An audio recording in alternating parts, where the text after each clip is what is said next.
네, 찬성적 입론 시작하겠습니다. 이 토론은 단어 하나하나의 정의와 쓰임을 어떻게 규정하느냐에 따라 결론이 달라질 수 있습니다. 따라서 발제문과 사전에 따른 용어의 명확한 의미를 짚고 가고자 합니다. 첫 번째로 발제문은 이 문제에서 전제해야 할 몇 가지 핵심 사항을 명시하고 있습니다. 의무라는 단어는 법적 책임부터 윤리적 당위까지 다양한 뜻을 갖지만 발제문에 따르면 의무는 사람으로서 마땅히 해야 할 일을 의미하며 이는 도덕적 의무이자 정서적 약속입니다.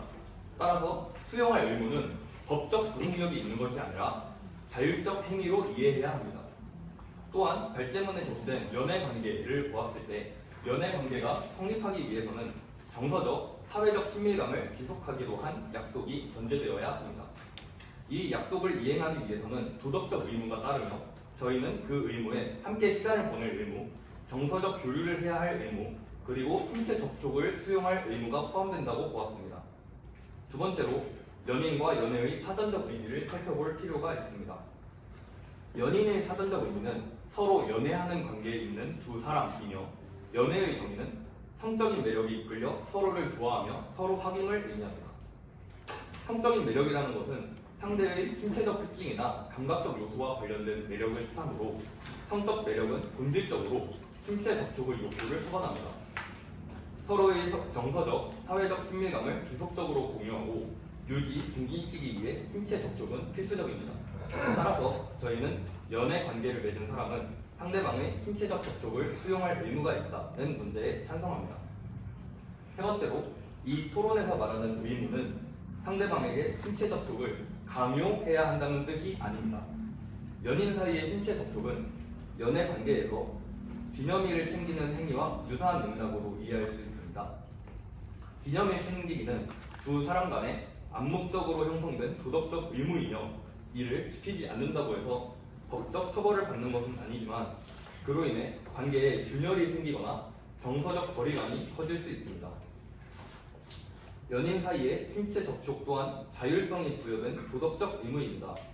따라서 신체적 접촉 없이 관계를 유지할 수는 있으나 연인 관계에서의 의무를 어긴 것이 되기 때문에 비도덕적인 것으로 여겨져 상대와의 관계가 소원해지거나 사회적인 지탄을 받을 수 있습니다. 저희는 연인 사이에 신체적 접촉이 발생하지 않을 때 관계가 소원해지고 사회적 지탄을 받을 수 있음을 전제하는 것 또한 의무로 보았습니다. 이처럼 연애관계에서는 신체적 접촉이 단순한 선택이 아니라 관계 유지를 위한 실질적 책임으로 작용하고 있다고 판단합니다. 감사합니다.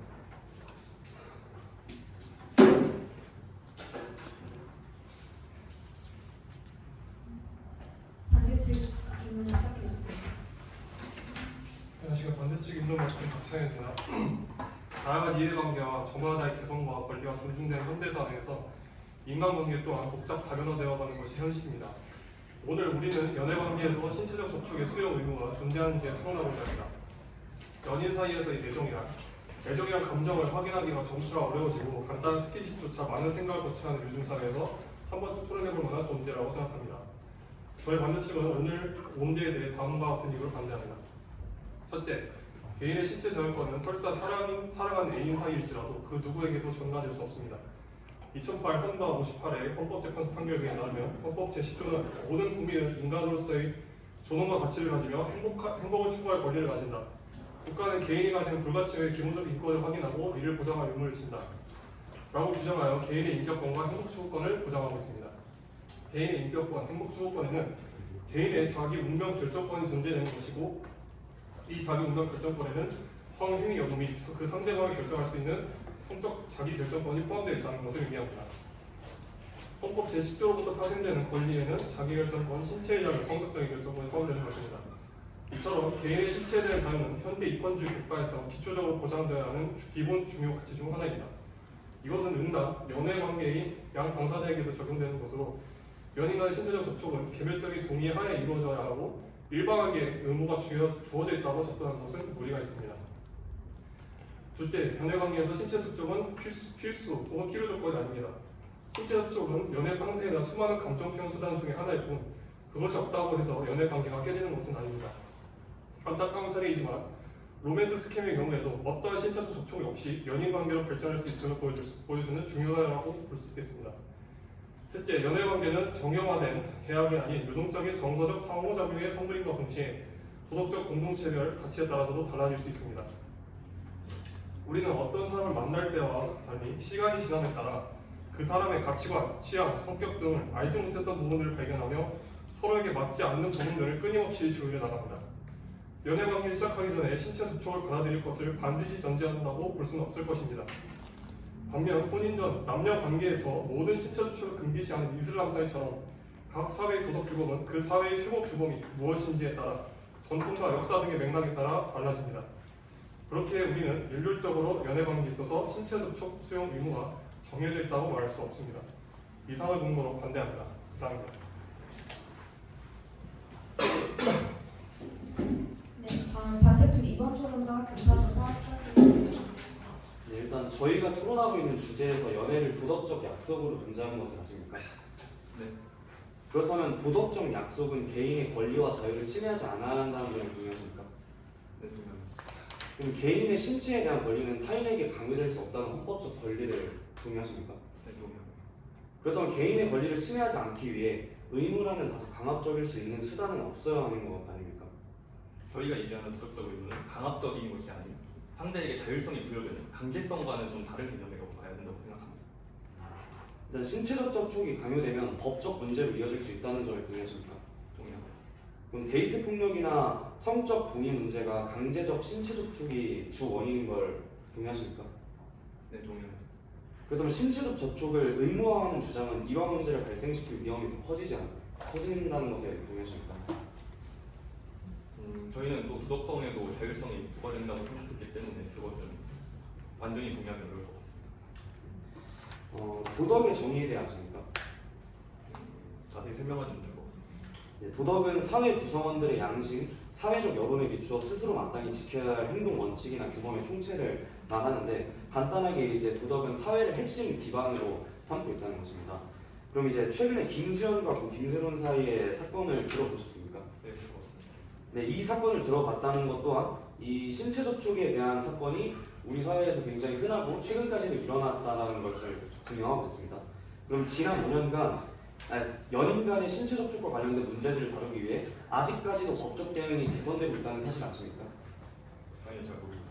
네, 현재까지도 계속해서 이 법적 대응은 개선되고 있는데 이를 통해서 신체 접촉이 아직까지도 굉장히 정형화되지 않은 문제고 굉장히 예민하고 민감한 문제라는 걸 알 수 있습니다. 그렇다면 이러한 신체 접촉에 대한 무조건적인 수용이 과연 현대 사회를 제대로 기반하고 있다고 볼 수 있을까요?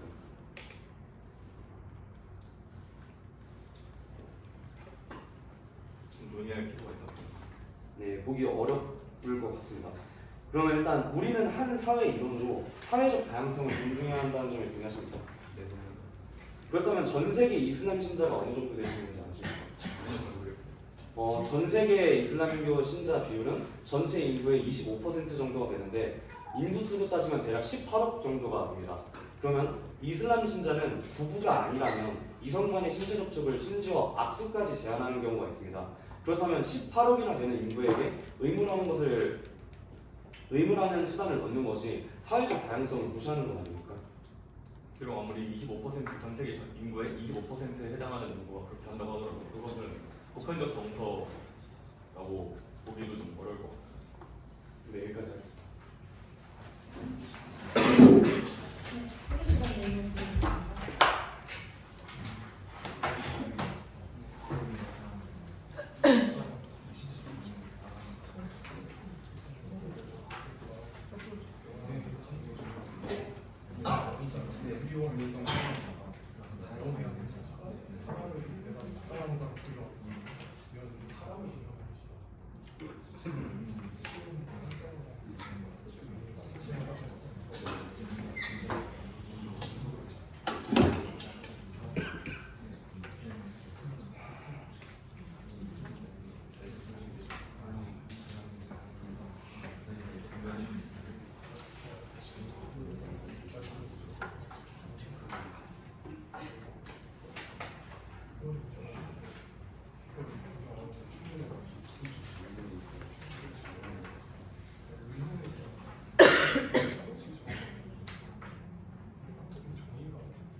시간 종료되었습니다. 찬성 측 이번 토론자 교차 조사 시작하겠습니다. 네, 교차조사 진행하겠습니다. 그 약속이란 뭐라고 생각하시는지 짧게 이야기해 주시죠. 상호 간의 미래에 있을 어떤 일에 대해서 약속하는. 네, 말씀하신 대로 약속은 다른 사람과 앞으로의 일을 어떻게 할 것인지 미리 정해두는 것입니다. 서로 무언가를 하기로 약속을 했다면 그 약속을 이행해야 할 책임, 즉 도덕적 의무가 생기겠죠. 네, 그렇겠죠. 네, 발제문에서 애인 관계의 정의를 아십니까? 안다면 설명까지 해주시죠. 도덕적 약속, 사회적 약속이라고. 네, 애인 관계란 쌍방의 동의하에 정서적, 사회적 친밀감을 지속적으로 공유하기로 한 관계입니다. 서로 동의하에 지속적으로 공유하기로 했다는 말은 곧 약속이라고도 볼 수 있겠죠. 예. 그럼 지금까지 말씀하신 것을 종합해 보면 애인 관계는 정서적 친밀감을 공유하기로 약속한 사이이며 그에 따른 도덕적 의무가 존재함을 인정하셨다고 인지하고 넘어가겠습니다. 그럼 앞서 말한 도덕적 의무가 존재한다면 그건 정서적, 사회적 친밀감을 유지 및 증진시키거나 그것을 저해하는 것을 막는 기능을 해야겠죠. 다시 말씀해 주시죠. 앞서 말한 도덕적 의무가 존재한다면 지금 현재 저희가 얘기하는 있는 게 연인관계의 의무이기 때문에 그 정서적, 사회적 친밀감을 유지 및 증진시키는 데 도움이 돼야겠죠. 그 의무가. 예, 맞습니다. 일반적으로 연인관계에서 신체 접촉을 원하는 경우가 많은데 이는 친밀감을 표현하는 수단이면서 이에 대한 요구에 응하지 않을 시 정서적 실망감을 안길 수도 있다는 것은 인정하십니까? 사람의 추구하는 가치관에 따라서 느낄 수도 있고 아닐 수도 있다고 생각합니다. 네, 저는 보통 그렇다고 생각을 하는데 그럼 저희가 주장하는 연인관계에서의 도덕적 의무와 신체 접촉이 동일한 기능을 수행하는 것으로 이해하고 넘어가겠습니다. 그리고 자율성과 자기결정권에 대한 이야기를 하고 계시는데 자율성은 남의 지배나 구속을 받지 않고 자기 스스로의 원칙에 따라 어떤 일을 하는 것이라고 정의되어 있습니다. 맞습니다. 네, 맞습니다. 우리는 노인을 공경할 도덕적 의무가 있습니까? 사회마다 다르겠지만 우리 대한민국 사회에서는 오랫동안 받아들였기 때문에. 네, 일반적으로 있습니다. 그러나 공경하지 않을 수도 있고 공경하지 않는 사람도 있습니다. 맞습니다. 이런 사람에게 강제성을 발휘하여 노인을 공경하도록 할 수 있습니까? 없습니다. 없습니다. 즉 본인의 의지에 따라 노인을 공경할 도덕적 의무를 다하지 않을 수 있고 이를 강제할 수도 없습니다. 이는 반대층이 주장하는 자율과 도덕적 의무가 배치되지 않음을 의미합니다. 이번 토론에서 우리가 다루는 신체 접촉을 수행할 의무 역시 법적 구속력이 없는 도덕적 의무 맞다는 것 알고 계십니까?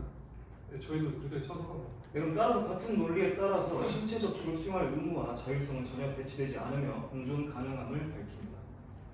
또 자기결정권에 대한 주장을 하셨는데 자기결정권은 헌법, 즉 법률상의 권리로 국가 권력으로부터 간섭 없이 일정한 사적 사항에 관하여 스스로 결정할 수 있는 자의적 권리를 의미한다라고 되어 있는 것 같습니다. 네, 맞습니다.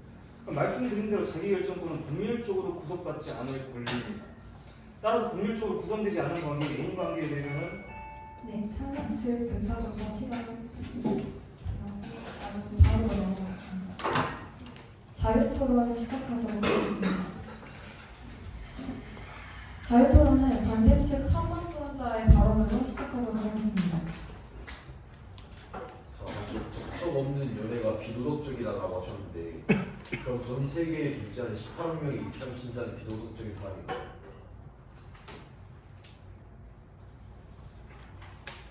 그 면은 고려할 필요가 없는 게 저희가 이 논제에서 논의하고 있는 것은 수용해야 되는 의무를 말합니다. 그래서 이슬람 인도에서는 서로 수용할 상황이 발생하지 않기 때문에 그를 비도덕적이라고 정의하기는 어렵고요. 저희가 이번 토론에서 한 명의 상대방이 신체적 접촉을 수요가 있었을 때 그것을 거절하는 것이 비도덕적이라고 얘기하는 것이지 두 명 모두 그 의지가 없을 때는 비도덕적이라고 정의하지 않습니다. 그리고 제가 이제 한번 말씀드리겠습니다. 그 반대쪽 이론 두 번째에서 신체 접촉은 필요 조건이 아니라는 말씀을 해주셨습니다. 맞습니까? 네, 맞습니다. 그럼 연인 관계에서 필요 조건이 있습니까? 그거는 지나친 확대해석 아닙니까? 제 말씀에 대해 주십시오. 뭐 아니라고 생각해요. 연인 관계에 필요 조건이 없다고 생각하십니까? 그럼 연인으로서 져야 될 의무도 없다고 보시는 겁니까? 신체적 접촉을 뿐만 아니라 정정했습니다. 의무는 네. 있습니다. 의무 무엇이 있죠? 사전에 사귀기 전에 서로 뭐 약속한 내용에 따라 되겠죠. 이렇게 합의한 내용 말고 우리가 보편적 관념으로서 받아들이는 의무는 없는 건가요? 이 사회마다 다르겠죠. 그걸 좀 제시해 주시겠습니까? 연락을 한다던가 네. 그런 게 있겠죠. 저희도 그게 일부로서 신체 접촉이 작용한다고 주장드리는 겁니다. 필요 조건으로서 작용해야 되는 것이 아니라. 그런데 네. 사람마다 그거를 여러 가지 의무 뭐 존재할 수 있는데 사람의 가치관이라든지 이런 거에 따라서 그걸 내가 받아들이겠다 안 하겠다는 그것도 하나의 선택권에 의한 것이 아니겠습니까? 이렇게 네, 저희가 거절했다고 해서 그 사람이 법적 구속력이 있다고 주장하는 것이 아닙니다. 그것은 자율권에 맡겼습니다. 대신 그게 어느 정도 사회에서 전제가 되어야지 우리가 사람으로서 연인으로서의 가치가 조금 더 발전할 수 있을 거라 믿어서 저희가 이렇게 주장하는 겁니다. 그냥 사회적으로 이게 존재한다 그 말씀. 네. 통상적으로. 네. 잠시 방금 논점을 자연스럽게 돌린 것 같은데 네. 왜 이슬람 신자가 이슬람 신자랑만 연애를 할 거라 생각하시죠? 다른 사람이랑 뭐 연애할 수도 있습니다. 그럼 최대 36억 명의 피해자가 발생한 거예요. 그것은 너무 잘못 과장된 예시인 것 같고요. 그 이슬람 신자가 그 다른 사람들이랑 연애를 했을 때 그 법적으로 처벌받나요? 아니 그거에 대한 근거가 있나요? 법적인 문제가 아니라 그건 도덕적 의무라고 하시고 네. 접촉이 없는 연애는 비도덕적이라 하셨는데 네. 그럼 이슬람 신자랑 이슬람 신자가 아닌 사람이 연애를 했을 때 이 사람이 이 사람한테 신체적 접촉을 강요할 수도 있는 거잖아요. 저희가 말씀드린 의무는 강요할 수 있는 의무가 아니라 그 의무를 이행할 수 있는 자율성이 부과된 의무라고 말씀을 드리고 싶습니다. 아니, 그러니까 이 사람한테는 이걸 수용할 도덕적 의무가 아닌데 그럼 이 사람은 비도덕적인 사람인가요? 저희가 전제하는 연인 관계에서는 그럴 수 있습니다. 왜냐하면 기본적으로 저희가 의무를 얘기하는 것은 정서적으로 친밀감을 증진시키기 위한 행위라고 발제문에서 정의했기 때문에 만약에 신체 접촉을 하는 것이 정서적으로 친밀감을 증진시킬 수 있는 행위고 그게 도움이 되는 행위라면 그게 의무로 이어질 수 있다고 보고 네, 있습니다. 그리고 첨언을 하자면 계속 이슬람 얘기를 하고 계시는데 이 스킨십과 신체적 접촉이라는 것은 이런 사회적 통념에 의해서 정해지는 게 아니라 보편적 정서로서 작용하는 행위들입니다. 왜냐하면 인류 발생 때부터 이 신체 접촉이 어느 정도 있었고 그로 인해서 사회적 통념을 자리 잡고 대한민국뿐만이 아니라 일본, 프랑스 어느 나라에서도 시대적으로도 이 스킨십이 통용이 되는데 그걸 이슬람 하나로만 얘기를 하셔서 그게 보편적 정서가 아니다라고 말씀하시는 데는 비약이 있는 것 같습니다. 근데 사회적 통념이라고 하는 거는 네. 도덕 공동체라는 거는 국가 어느 나라 다 다른 것이고 네. 이슬람 역사도 거의 몇만 년이 되는데 네. 그 역사를 아예 무시하는 결과 아닌가요? 저희가 사회적 통념이라고 말씀을 드리는 거는 도덕적 구성원이 전부 다 다른데도 한국, 일본, 프랑스 그리고 조선시대, 고조선 모두 다 똑같은 스킨십이 나타나 있기 때문에 보편적 정서라고 말씀을 드리는 겁니다. 그로 나타났다는 건 어떻게 보장하시나요? 그러니까 모든 역사적, 사회적 인종 다 네. 있다는 걸 어떻게 신체적 접촉이 그러면 인류 역사에서 발생하지 않으셨다고 보시는 건가요? 않을 수도 있죠. 않았을 수도 있죠. 우리가 그건 인류의 번식이 어떻게 일어나죠? 근데 그거를 의무적으로 받아들이는지 안 받아들이는지는 어떻게 확인하는 거예요? 저희가 의무적으로 받아들였다고 말씀을 드리는 건 아니고 그 형상적으로 봤을 때 그런 행동들이 나타나 있어서 스킨십은 우리가 인류의 보편적 정서구나라고 생각할 수 있다고 말씀을 드리는 겁니다. 정서로 생각할 수는 있지만 그거를 받아들일지 안 받아들일지는 개인의 선택권에 다를 수 있다는 걸 제가 말씀드립니다. 그래서 저희 입장이 선택권의 지키자입니다. 아직 말 안 끝났어요. 말씀드릴 게 있는데 의무와 대체 뭐라고 생각하십니까? 정확하게. 지금 이 현재 토론에서 백제문상에 나와 있는 의무를 되게 좀 미꾸라지처럼 바꿔가지고 말씀하신 것 같은데 정확하게 사회적 통념에 따른 의무의 정의에 대해서 한번 말씀해 주시기 네, 바랍니다. 제가 말씀드리겠습니다. 저희가 사전적으로 찾아봤을 때 넓은 의미의 의무란 사람으로서 마땅히 하여야 할 일이라고 정의가 되어 있습니다. 여기서 마땅하다라는 게 무언가 무조건 해야 한다는 강제성의 의미가 부여되는 것이 아니라 옳고 그름에 대한 의미라고 나와 있었기 때문에 저는 이렇게 해석을 했고 현재 발제문에서도 의무를 강제성이 있는 법적 의무로 해석하지 않고 정서적 약속이자 책임인 도덕적 의무라고 해석을 했습니다. 저희는 의무와 그 발제문에 나와 있는 의무의 내용들을 해석을 하고 토론을 진행하고 있는 것이라는 말씀을 드리고 싶습니다. 그리고 첨언을 하자면 아까 제가 연인 간의 도덕적 의무가 과연 무엇인가라고 여쭤보았을 때 그건 사람들마다 다르다 이렇게 말씀을 하셨는데 저희에서는 연인 관계에서도 도덕적 의무가 있다고 생각을 합니다. 첫 번째로는 상대의 감정에 응답할 의무, 두 번째 사랑을 표현할 의무, 세 번째 상대가 원하는 방식의 애정 표현을 일정 부분 수용할 의무, 이런 식의 의무를 계속 말씀드리고 있습니다. 저희가 말씀드리는 게 여러분들 강조를 다시 한번 드리자면 이걸 법적 구속력으로 법적 처벌을 하자 이게 아닙니다. 대신 이게 의무가 일단 어느 정도 존재되는 상태에서 그런 기대감이 있어야지 연인 관계가 좀 더 합리적으로 나아갈 수 있다고 저희가 계속 주장드리는 겁니다. 그렇다면 방금 도덕적 의무라는 게 연인과 같이 시간을 보낼 의무, 연인과 같이 정서적 교류를 할 의무, 그리고 신체적 접촉을 할 의무라고 말씀하셨잖아요. 네. 그런데 이 시간을 보낼 의무와 정서적 교류를 할 의무는 이걸 하지 않으면 우리가 잠수 이별 당했구나. 얘 이제 나와 정서적 교류를 해주지 않는구나 라고 연인 관계가 단절되었다고 판단하는 경향이 있습니다. 하지만 신체적 접촉을 하지 않는다 해서 얘 나한테 사랑이 식었구나, 얘가 나한테 스킨십을 해주지 않으니 우리 연인 관계가 끝이야 라고 하지 않잖아요. 그럼 이걸 과연 연인 관계의 본질적 요소라고 할 수 있을까요? 네, 저는 할 수 있다고 봅니다. 신체 접촉을 원래 해주다가 갑자기 거부하고 지속적으로 신체 접촉에 응하지 않으면 나에 대한 사랑이 식었구나, 더 이상 연애를 지속할 수 없겠구나라고 충분히 느낄 수 있을 것이라고 생각합니다. 하지만 신체 접촉이 없어도 연애 관계 지속될 수 있는 거죠. 네, 그런 관계가 지속될 수 있다고 저희는 전제하고 있습니다. 저희가 아까부터 필요 조건이 아니라고 말씀을 드렸었기 때문에 신체적 접촉이 없더라도 연애 관계는 지속적으로 진행이 될 수가 있습니다. 그리고 추가로 첨언을 하자면 리스 부부를 법적으로 처벌하는 이유가 애정 관계를 더 이상 지속할 수 없다라는 이유를 법적으로 처벌하고 있습니다. 따라서 그에 대한 이유가 될 수 있고요. 아까 잠수이별 당연히 이렇게 생각하실 수도 있는데 제 주변에는 연락을 하지 않고 그냥 만남으로써 연인 관계를 지속하는 사람들도 많습니다. 그래서 그에 따른 근거를 좀 제시해 줬으면 좋겠습니다. 일단 리스 관계 말씀해 주셨는데 일단 관련 판례 있는지 구체적으로 말씀해 주셨으면 좋겠고, 리스로 인해서 처벌하는 거는 우리 현행 민법상 부부간의 성적 충실한 의무를 규정하고 있기 때문입니다. 그 혼인 관계라는 거는 연애 관계와 달리 어떤 법적인 계약 관계의 일종이기 때문에 계약을 이행하지 않은 것에 대한 반대 대표로서 이 민사적인 책임을 지게 하고자 하는 것이죠. 네, 그래서 법적 근거를 달라고 하셔서 서울가정법원 2011 단 판례에 따르면 한쪽 배우자가 특별한 사유 없이 성관계를 지속적으로 거부한 것은 정당한 이혼 사유가 된다고 판단했습니다. 이는 법적으로도 신체적 접촉의 지속적인 회피가 관계를 파괴할 수 있는 중대한 행위라는 걸 말씀을 드리고요. 그 민법을 말씀하셨는데 민법 제840조 제6호에 따르면 기타 혼인을 계속하기 어려운 중대한 사유가 있을 경우 이혼이 가능하다고 봅니다. 근데 법원이 이 민법을 어떻게 해석하냐 따져봤을 때 정당한 사유 없이 지속적으로 성관계를 거부한 행위를 애정, 결핍, 혼인, 파탄 사유로 인정하는 게 민법의 법원에서 해석입니다. 그러니까 지금 말하는 게 우리는 지금 아무런 사적 제재가 가해질 수 없는 연애 관계를 말하는 거지. 네. 민법이 개입될 수 있는 그 혼인 관계는 아예 범주가 다릅니다. 왜 다르죠?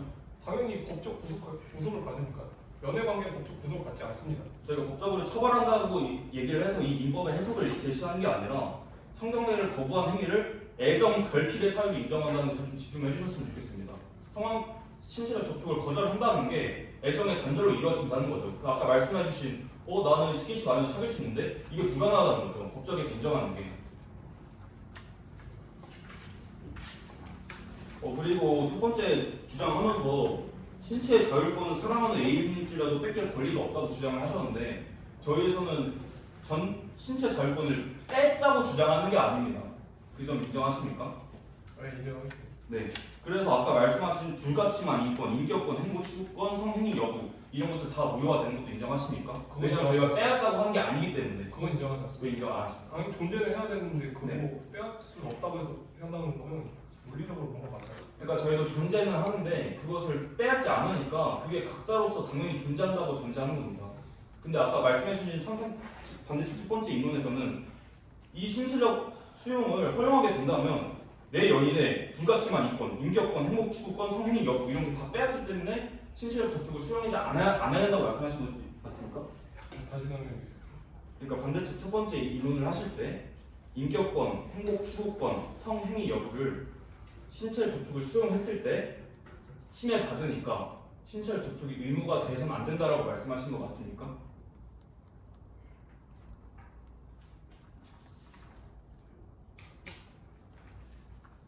그건 아닙니다. 이유를 좀 설명해 주시면 감사하겠습니다. 그러니까 이게 제가 말씀드렸던 거는 네. 침해되기 때문에 할 수 없다 그런 말이 아니라 네. 이 각자만의 자기 결정권이 있다. 그러니까 애인 관계 사이에서 네. 이 신체 접촉을 상호간에 요구할 수 있어도 네. 일방이 그것을 선언적으로 존재하는 의무에 의해서 받아들여야 한다. 그건 아니라는 취지에서 말씀드립니다. 조금 더 인과관계를 명확하게 설명해 주시면 감사하겠습니다. 제가 인론에 대해서 다시 말씀을 드리면 네, 다시 말씀해 주세요. 이 애인 관계 사이에서 이 신체 접촉이라는 게 일단 한쪽에서 일방적으로 먼저 요구를 할 텐데 그럼 다른 일방은 이제 그 신체 접촉에 대해서 응해야 되는 그런 선언적인 그러니까 자연적으로 존재하는 의무는 존재하지 않고 따라서 그런 차원에서 봤을 때 그 개인이 그런 신체 접촉을 받아들일지 말지에 대한 그런 자기 결정권 그런 것들이 이제 보장되어야 된다 그런 취지였어요. 네, 알겠습니다. 그리고 아까 자료조사 하실 때 김수현, 김세론 얘기를 하셨는데 이 토론에서 김수현, 김세론이 왜 나오는지 한번 다시 한번 설명해 주십시오. 김수현, 김세론이 일단 애초에 그 연인 간의 신체 접촉에 관한 문제 때문에 발생된 사건이기 때문에 신체 접촉을 다루고 있어서 제가 제시를 했고요. 그 지금 연인 간의 신체 접촉이 나와서 다시 질문 드리고 싶은 게 있는데 그 제가 굳이 김세론과 김수현과의 신체 접촉 그 사건을 다룬 이유도 사실 저희는 아까 말했듯이 뭐 이슬람 신자는 뭐 이슬람 신자까지 배제할 수 있다 쳐도 사실 연애를 시작하는 나이대로 보면은 청소년이 청소년의 연애를 시작하는 나이들이 굉장히 많거든요.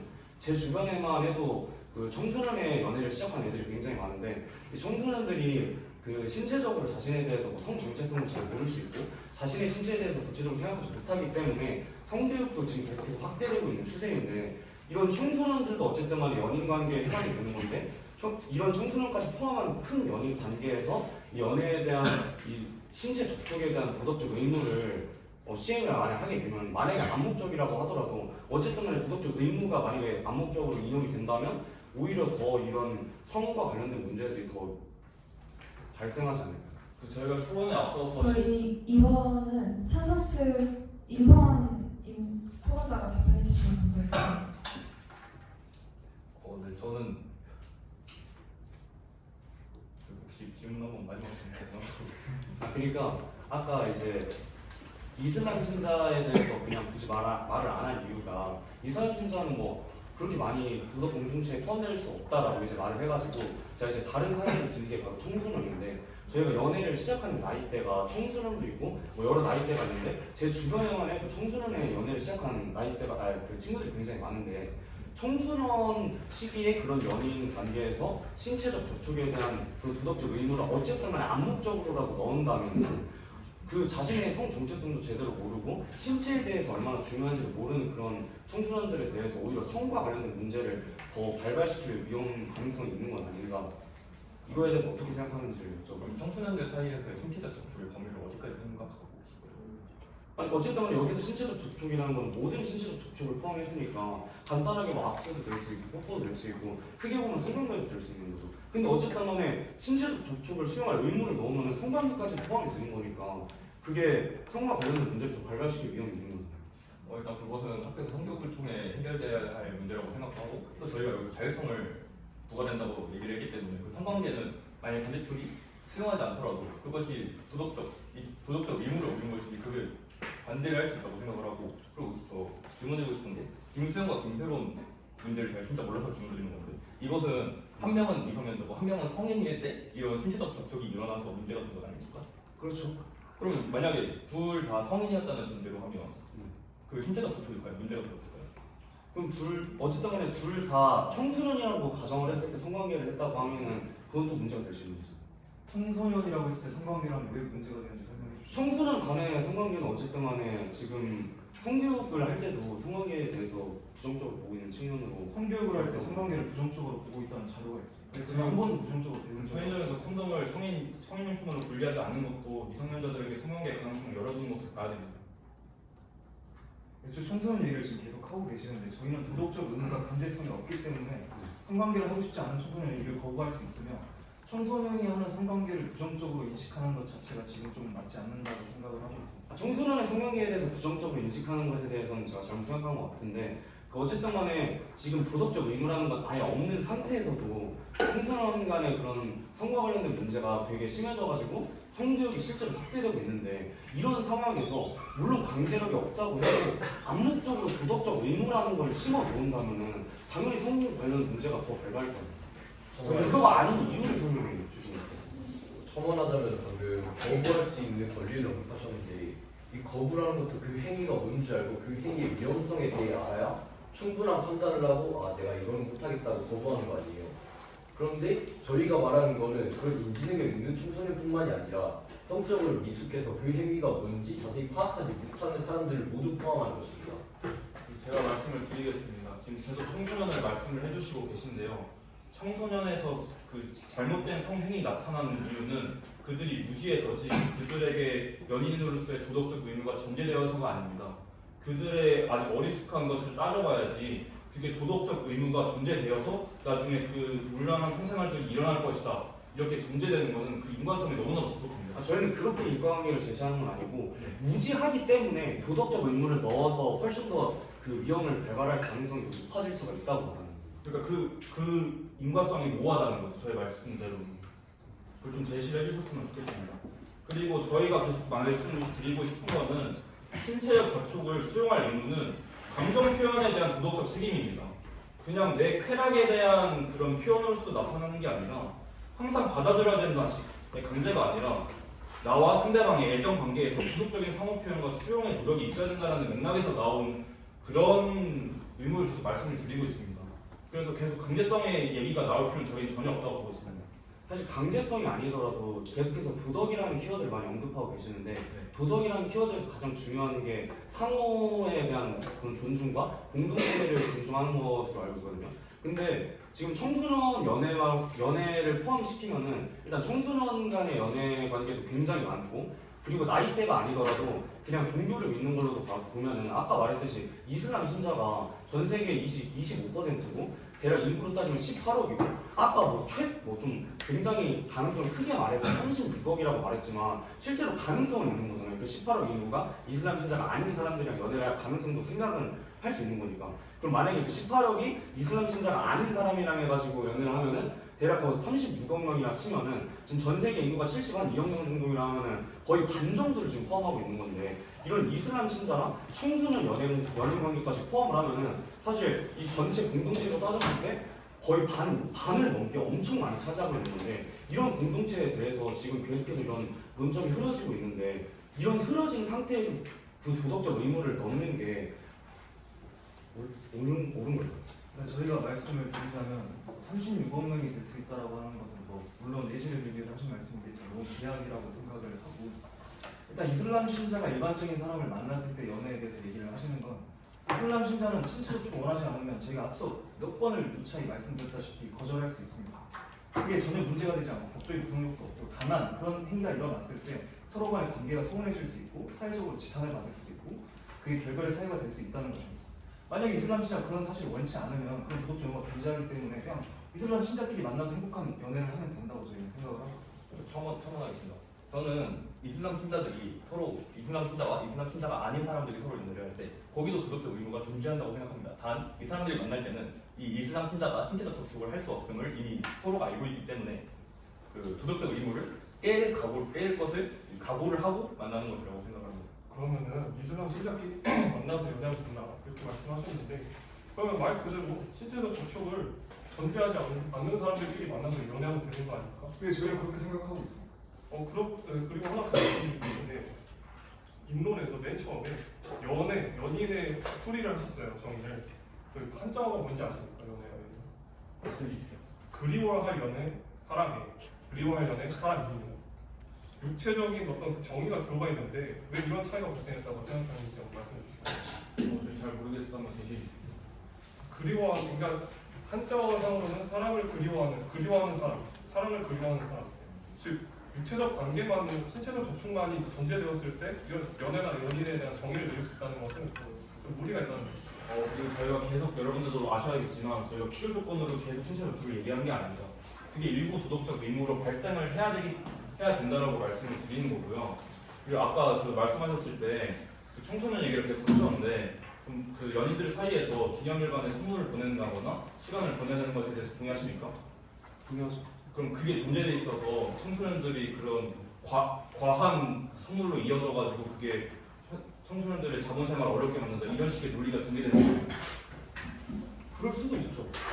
그러니까 그래서 기념일을 너무 과도하게 네. 생각하게 되면은 당연히 그 전 기념일보다 더 나은 기념일을 선물해야 된다는 인식이 당연히 있지 않을까요? 잠시만요. 기념일을 챙겨한다는 게 왜 도대체 의미입니까?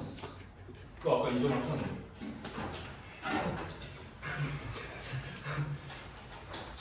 그리고 저 다른 질문 드리겠습니다.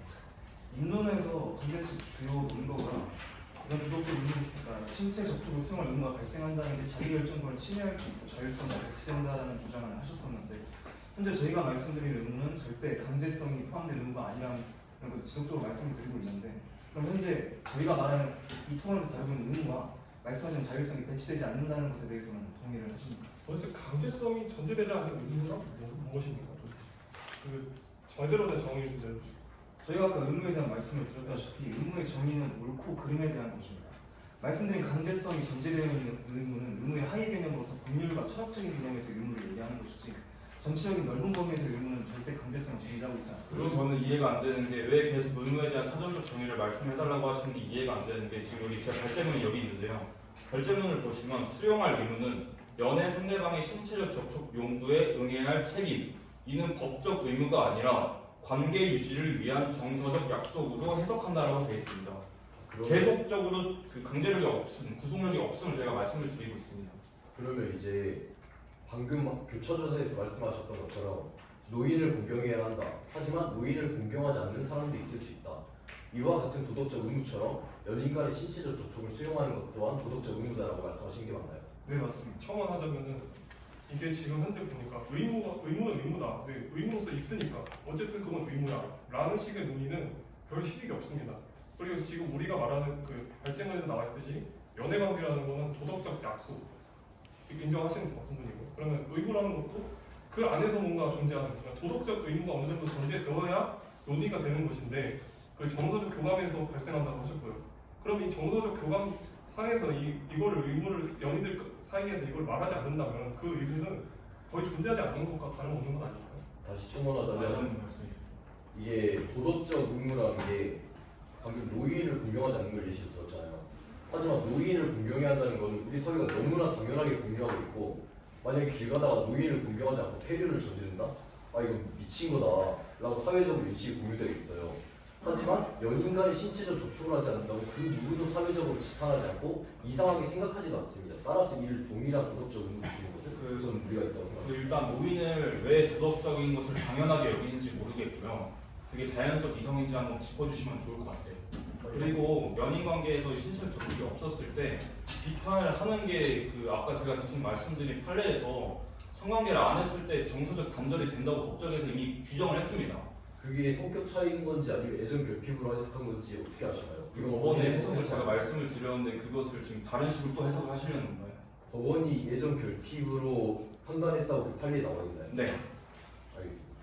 저 그리고 계속해서 의무에 강제력이 없다고 했는데 네. 아까 말했듯이 이 도덕적 의무를 수용하지 않았을 때 사회 지탄을 받거나 관계가 소원해질 수 있다고 말했거든요. 네. 그러니까 사회 지탄을 받는다는 거는 뭐 신체 도덕적 의무를 수용하지 않았을 때 내가 욕을 먹거나 비판을 받을 수 있다는 거고 그리고 관계도 소원해질 수 있다는 거는 내가 좋아했던 연인과 끊어질 수 있다는 거죠. 네. 이 두 개가 굉장히 사람에게 있어서 정신적으로 피해를 줄 요소인데 이런 거를 안 하기 위해서 노력하는 것 자체가 강제력이 부여되는 거잖아요. 그럼 그건 내가 자율적인 거라고 볼 수 있지 않겠습니까? 그럼 내가 스킨십을 계속 하자고 했는데 6개월 동안 거절하는 게 더 정신적 피해 아닙니까?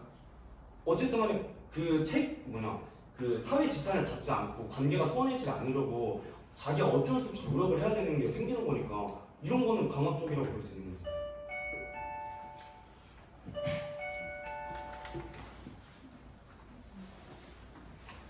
찬성 측 발언시간 18초 남았는데 사용하시겠습니까? 일단 저희가 어쩔 수 없이 노력해야 된다 이게 아닌데 계속 자료를 말씀을 드려서 스킨십을 안 하려면 안 해도 되고 단절이 되는 대신 전제를 해야 됩니다. 왜냐하면 내가 여자친구랑 연락을 안 해서 여자친구가 소원해지는 건 당연한 겁니다. 내가 여자친구의 생일을 까먹으면 소원해지는 건 당연한 행위입니다. 마치겠습니다.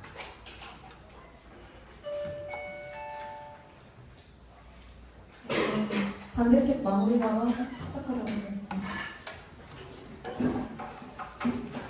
반대측 최종 결론을 시작하도록 하겠습니다. 저희 반대측은 연인 관계에서 신체적 접촉이 반드시 의무로 강제될 수는 없다는 점을 분명히 하고 합니다. 이유는 다음과 같습니다.